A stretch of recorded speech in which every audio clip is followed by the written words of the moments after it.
I'm really excited about today's project. I was wandering around the yard the other day and I realized, although I have a line of Arborvitae that go all the way to the back of my property, they don't wrap around the corner and kind of disappear behind the garage, which is the look I kind of decided that I want to go with. So instead, what I look at the back of my property is the back of my neighbor's shed, and it's just kind of an orange color. And so I was looking up for the tree sale where I bought all of my other plants, and I usually buy them as seedlings, so they're 2 or 3 years old, which means they're, 12 or 18 inches tall. Trees grow to be like 40 feet tall. And I was looking online and I was looking up the tree sale, and I ran into a website that effectively said that you could propagate Arborvitae from cuttings. And I don't know that I'm quite at the time of the year, and I'll know in a few weeks if this doesn't work and I can try it again.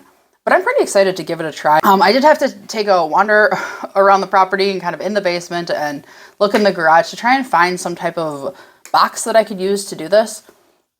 Because the Arborvitae are tall, you need some kind of a taller box. And so I couldn't use just a standard seedling tray where I would start my seeds, because when I put the dome on top of that, it wouldn't be tall enough at all for the height of these trees.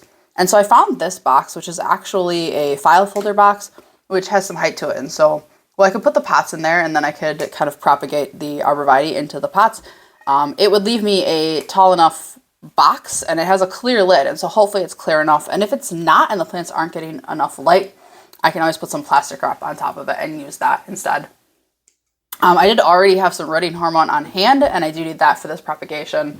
So excited that I didn't have to go buy something new or special for this. So I just went outside and I took some cuttings off of one of my trees. I cut off this tree every year anyway. The first set of trees that I bought, I planted too close to the property line. And so every year I kind of go through and I cut a little bit of the backside off of them. Whatever's falling over my neighbor's fence or is getting a little too close or is rubbing on their fence, I usually take that off every year.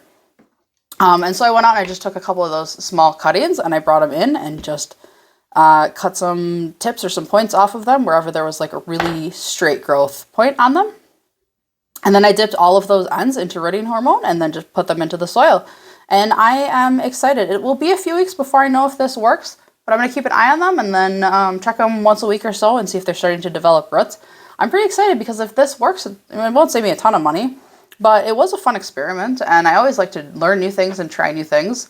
And this is one that I could use in the future. I did realize when I was cutting down the branches to put them into the pots that I cut off pieces off the tree that were way too big, and I didn't need that much at all. I also realized as I was getting started putting the rooting hormone on and putting them into the pots, that even the small pieces that I cut off that I intended to propagate were way too big. And so I had to kind of change plans and cut more off and cut them shorter because I just didn't need that much growth and I didn't need that large of a plant.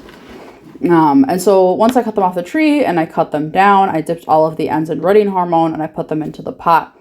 Because I started with dry soil instead of pre-moistened soil, I did have to put quite a bit of water on the soil to try and get the peat to absorb the water. And so when I got done with that, I did dump some of the excess water out of the container. And then when I got all done, I spritzed some just plain water onto the branches and into the pot to try and increase the humidity in the container. And that's a really big thing as you're doing cuttings or starting seeds, is to make sure that there's enough humidity to help the plants. Because these aren't plants that already have roots and they don't, they're not reaching out for soil. They're trying to develop and grow all of those pieces. And so the humidity needs to stay high in whatever container that they're in. So once a week or so, I'll probably lift the lid, some more water in or water the soil just to make sure that there's enough moisture in the containers for them to start growing. And every once in a while, I'll probably just check and see if there's any root development. And if this doesn't work, I'll do it again.